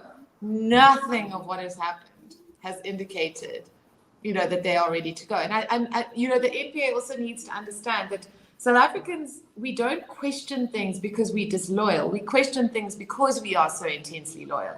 Because, when you care about justice being done, the Constitution being upheld, you have to say, well, is this being done in the right way? Is this going to be done in a way that enables an effective process to happen? And so this rhetoric that we, even now, post all these, like these years of non-accountability, that, no, we don't want to answer questions, etc., is really problematic. And I feel very sad for the NPA that that's the stance that they've decided to take. Certainly for me, it indicates that they're probably not wanting to answer the question because they're not entirely 100% sure of what they're going to do in this process. Is there any evidence, to play devil's advocate here, is there any evidence that they're moving in a positive direction? Is Shamila Batoy even interested in trying to, I know, Phumi, you pull your face, and I do too. I'm just trying not to be a cynical bastard today. Is there any evidence, Karyn, in all your dealings with them and with other bodies in government, that there's an attempt to right the ship? Because it almost seems as if everyone's just throwing their hands up going, well, it is what it is. What are we going to do? Look, I mean, I have massive respect for the Special Investigating Unit and TB. They've really, at one stage, I think a few years ago, they were collecting, I don't know, like 50 million. Now they're over 1.8 billion rand that they've managed to get back. They're obviously facing legal challenges. There's a whole question around, can they do asset forfeiture?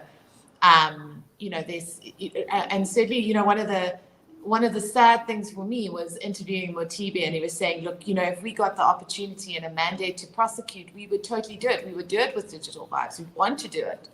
And then the NPA coming back and saying, well, we're the only body that is constitutionally mandated to prosecute. I just thought that's such a lost opportunity. The thing is, for me, is that the NPA, and you see this language from them all the time, 6 months we'll do this, 6 months we'll do this. But there is so much goodwill. People want justice to be done. So many in like Transnet, Eskom, they've done forensic investigations. They've presented the evidence to the NPA. NPA does not appear to have the kind of skills level that they need to bring those cases forward. So, what do? You come up and you say, well, what policies can we develop? Like hybrid state-private prosecution. What can we do? And instead of saying, like, let's come up with some really smart solutions, there's this kind of, we don't want people to perceive us as biased. There's always, and I'll wrap up now, but one of the most heart-rending statistics for me was that there was more corruption convictions under Sean Abrams than there is under this current NPA administration. Sean the sheep. I'm serious. And that's the problem there is, I mean, Rebecca Davis, she wrote an article about this, and it was mind-blowing, but not something that I didn't expect. But, if I had to use a word to describe what's at the heart of the NPA's problems at the moment, it's paralysis. They're just terrified of doing anything. They've lost a lot of people, and they don't want to acknowledge the problems that they have. They just want to keep this repeating, oh no, we have capacity. You guys don't. You don't. So what do we do now? Yeah, more than anything, and Karyn, you spoke earlier that we do need radical economic transformation in this country. I think more than that, more than radical economic transformation, we need a radical leadership transformation. Because what it actually is we're stuck without having, and you speak about the fact that we've got great people in fantastic places. We've got willingness, and we've got civic servants who want to do the right thing. But what they don't have, so the paralysis we see at the NPA, Gareth doesn't like to hear me say this, is because there's a leadership vacuum there, right? So Shamila, as much as she can say and want, she is unable to be the leader in that organization, that because there's too much political interference on her side, right? There is, and everywhere She's else. So weak. She Transnet, can't. She's not doing anything. there's but Transnet, right? So Portia Derby is not the kind of leader that organization needs in order to, and it goes all along. It's right along every part of all the way to our side hustle president. We have a Yo. leadership vacuum. Well, what do you think of that, Karyn? I mean, what do you think of Cyril and his position at the moment, which is becoming increasingly heated? And, the media have been largely in lockstep behind Cyril every step of the way from the moment he was made deputy president, let alone president. And it seems very difficult to find any critic in many of the mainstream news media organizations who will say a bad thing about Cyril. I mean, I even saw an article yesterday that said, if he isn't for some reason elected president, the rand will tumble to all-time lows. This is clearly propaganda. What is going on there, and what do you think the ultimate effect of this? And we know that this is, RET faction planted information, this Phala Phala farm thing, and obviously it's a sensational story, but it doesn't really impact on the fiscus or on the average South African the way that state capture does. Nevertheless, deserves attention, and it's getting a very bad heap of PR piled on top of Cyril. What do you think is going to happen here? Well, the thing is, I hate this idea, and I don't think South Africans think like this. I mean, we constantly be fed this nonsense that you have to pick a side. You don't have to pick a side. You universally demand accountability, and you hold people, whether they're allegedly on the side of good and true, or they align themselves with, setting the whole country on fire, and 350 people dying. You have to say, look, there's no free passes here, guys. Like, the Phala Phala thing is an issue, and the silence of the president on key points, I think, is something that needs to be pursued. And I think there has been some good, really good journalism around this. My colleagues at News 24 have done good work. Amabungani, there's a Daily Maverick. There has been a focus on this because there is an awareness that there is a case to answer. I mean, no, it isn't taxpayers' money, but it just reinforces this idea, and I think it's come forward in Zondo as well. In his first report, he said there was clear evidence that the ANC was benefiting from the proceeds of corruption. I was with a very, very brilliant academic. He said to me, the ANC is effectively an organized criminal enterprise. Sure. So this idea, that's why they get all resentful. Oh, well, you're going to go after this one, but what about this one? Because everyone knows, the whole thing is stuff. Like, it was set up. There's a very, very devastating findings around cadre deployment. Great people, qualified, brilliant professionals removed from positions in favor of highly compromised and incompetent individuals who were going to do the bidding of whoever. Serious evidence of, with PRASA contracts, alleged kickbacks going straight to the ANC, Bosasa. Chancellor House. Prepared to sell the country for, a braai pack and a Christmas cake. You know what I'm saying? Right. Like, this is, and I was actually tweeting about this today. The irony, of course, is that when Madonsela proposed the investigation, it was going to just be Zuma, Gupta's, Eskom. 6 months, we're out of there. And then Zuma widens the terms of reference to say, basically, investigate all corruption ever. And he puts his own party on trial.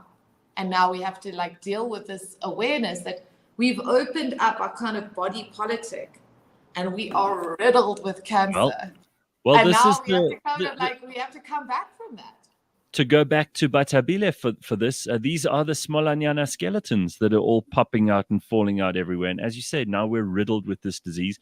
But I think the solution is for us to prosecute everyone equally. Let's not go after only one faction. And if it means for the law, yeah. And if it means we have to build a whole new prison just to house all these corrupt politicians, I think that's tax money well spent. And if we have to build a parallel NPA just to deal with state capture and that kind of corruption, build it. You can even ask me for another 10% tax. I'd pay for it if it cleaned the rot out. I think that's the frustration, is that we are like living the consequences of what has happened, and it doesn't seem And like nobody it's else not is. happening anymore. I mean, if one thinks about the fact that at the height of COVID, where so many people were dying, that people were prepared to, like we're taking PPEs. I mean, my God, guys, like surely even you're like, you know what, a lot of people dead, there's devastation, economic poverty, people are starving. Let's just take a little, but no, it intensified. And I think that was the kind of breaking point for South Africans as well. It was like, oh God, I think the level of frustration is massive and it's understandable. Well, and I think maybe I think what's going to be interesting is that I think that there are going to potentially be legal challenges around the ability of the NPA to take these on and potentially pushing the envelope around what can be done in terms of private prosecution, Well, we etc. already see this. We see this happening with AfriForum and Caryn Maughan. And I mean, I think that that's opening the door to a whole world of hurt for another ineffective government institution. Look, if this stuff that has happened, all the stuff you've spoken about, Karyn, the club-footed, stupid, irresponsible, arbitrary way that government handled coronavirus, if all of this stuff doesn't prove to people that government is the very worst way to deal with probably everything that's ever encountered you in your life, then I don't know what will. Because it's almost like it's been laid out as here's your final lesson. If you don't get this lesson, if you still think government is going to help you, you're an idiot. Here's all the proof you've ever needed. Yeah. His libertarian tendencies this early in the morning.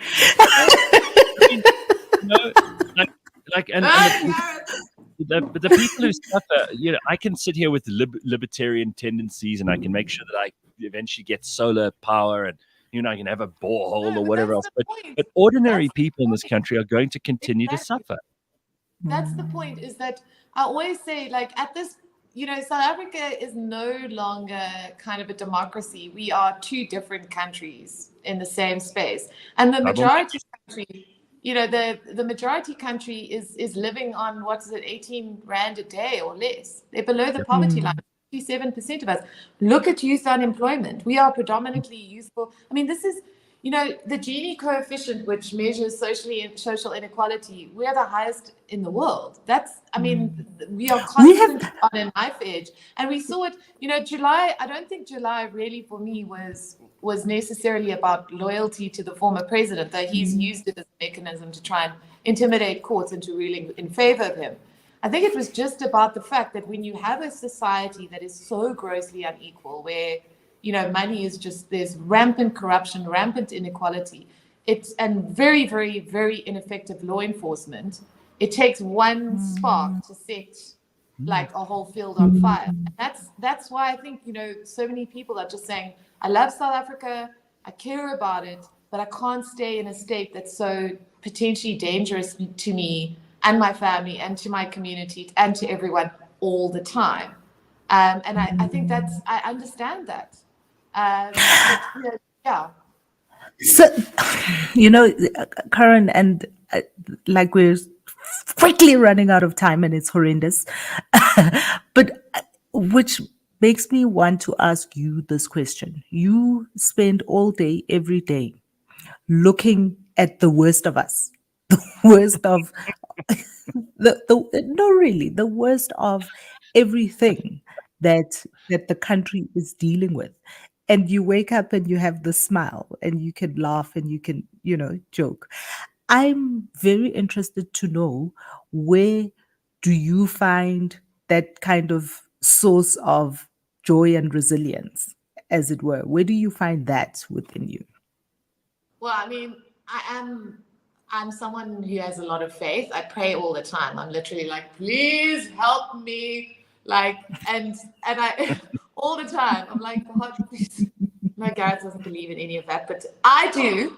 And it helps me a lot. I do. I promise you, so often I'm just like, I've been in so many situations where things should have gone radically wrong. And I've just been like, thank you, God, for getting me out of this. But I also have an incredible family, an incredible community. My mom prays for me like every day. The heart, I don't want to cry. I don't know why I'm getting so emotional about it. the hardest thing for me is not what comes at me, it's what comes at my family. My younger sister is a brilliant doctor in Cape Town. She works in the state system. She went through the worst of COVID. She watched young people, all kinds of people just die in front of her. I can't contemplate the level of trauma that she's experienced, and many other, all of the medical professionals who've gone through this whole thing. And we see the issues in the state system at the moment. But she muted me on Twitter. She just said, "Dude, can't deal with it." Like, my mom's blind, and so she gets the phone to read my tweets to her, and then sometimes the replies come, and she's just like, and my dad won't talk to me about it. Like, he's just like, I know it bothers him, and my brother, I think I sometimes feel a huge weight of the anxiety that I cause to people who care about me, because they worry so much that I'm going to get hurt or something bad's going to happen every time I go to a court thing. I mean, if I get charged and I have to go on trial, I know that's going to really, really affect people who care about me. But you know what? You're not choosing small-scale enemies here. You've got ministers who hate you. You've got former presidents who hate you. My brother came to my book launch and was chirping from the front row at Adrian, saying that, he's like, just don't eat the snacks. Like, he's someone to get poisoned. I mean, so we do have Moun's, we have a great sense of humor. But in the end of the day, my job constantly teaches me, and it's actually in the front of the book, is that you can either be someone who stands up and just says this is wrong. Yeah, it's and those are the people that shift history, and hopefully in our kind of history, I've made a contribution. I've helped things. Yeah. And that's what I've got to have. If it wasn't for journalists in this country, we would never have heard about the Guptas landing at Waterkloof Air Force Base, and that was what started the whole ball rolling. Right. Yeah. And I remember that. I mean, he was the one in his car at EWN, and everyone just started running after that story. But that was and so many brilliant people. I'm not I'm just a small person in a very big field of very, very brilliant individuals. We were really in blissful ignorance before then. I mean, we were joking about Jacob Zuma and the State of the Nation address and, his funny eccentricities. And we thought, we've got this real character for a president. We had no idea of the skullduggery and the depth to which it went, the network of patronage. All of that stuff unfolded in a very short space of time. And again, I'm going to say that journalists deserve the lion's share of the credit for bringing us to a moment of being awake enough to know what was going on around us. Karyn, what's the next project? Because you're not the kind of person who sits on your laurels. I know that Nuclear is still very much on sale and in the bookstores, and I would encourage anybody who sees it and is interested in the Nuclear Deal story to go and grab a copy of this book by Karyn and Kirsten Pearson. You can find out all about the stuff that we didn't get time to cover in this morning's show. What's the next project? Well, there's this very important inquiry that the NPA has been ordered to conduct into the political interference of the Mbeki administration in apartheid-era prosecutions, and that's really where the interference started, where Mbeki and his ministers are alleged to have actually shut all those cases down. And I think that that is going to be potentially explosive, because we have strong evidence that some kind of deal was reached between the Nats and the ANC, the terms of which had never really been disclosed to the country. But it essentially, in my view, sowed the seeds for the kind of non-accountability cancer that we have. Because it's we let you guys get away with murder.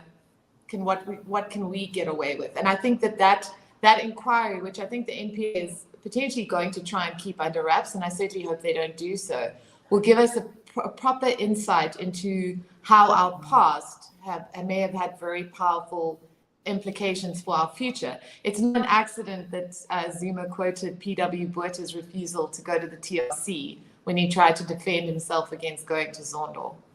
Right. I think that's... They're not going to keep it under wraps. That's exactly the kind of... Will not accept it. I don't think we'll accept it. But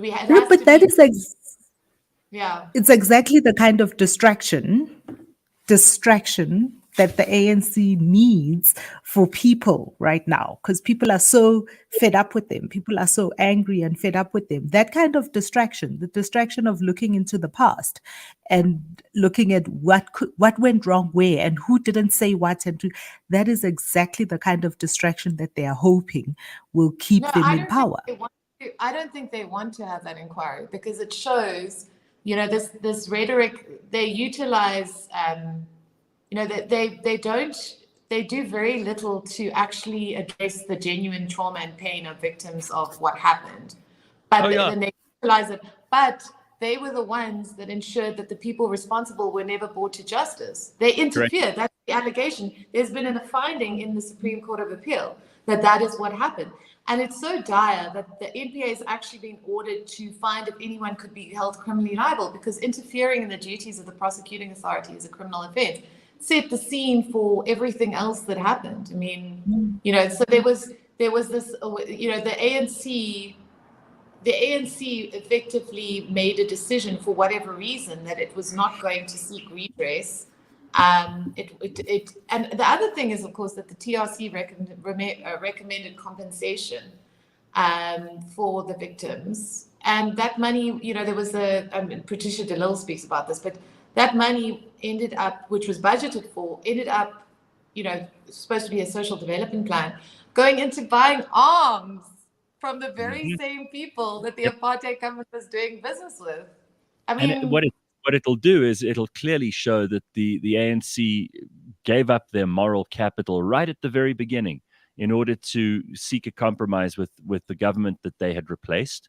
And if you start with that, it's like a relationship. If your relationship starts with cheating, guess what? It's going to end with cheating. And that's exactly what the South African public have learned by both of these two hideous and horrendous regimes, both of whom are very different, but have ugly, nasty underbellies that need examination.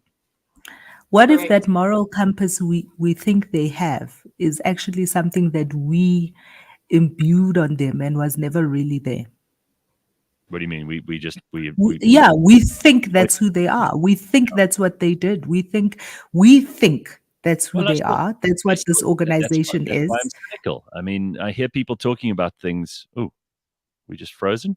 Phumi? Pumi's just had load shedding. Pums. Oh, no. All right, well, we've got to end it all anyway. I mean, load shedding is always on time. Karyn, it's so good to see you again, and well done on your book. Thank you. Thanks for having me. It's terrific to have your input on the show, and I hope we see you again in person soon. Cool. Bye. Well done, Karyn. Thank you. There's Karyn Maughan, and I'm afraid Phumi has been load shed in the middle of her sentence. Let's hope we can pick up this conversation next Thursday. Have an awesome day, everybody. We will see you tomorrow, Friday. Yay!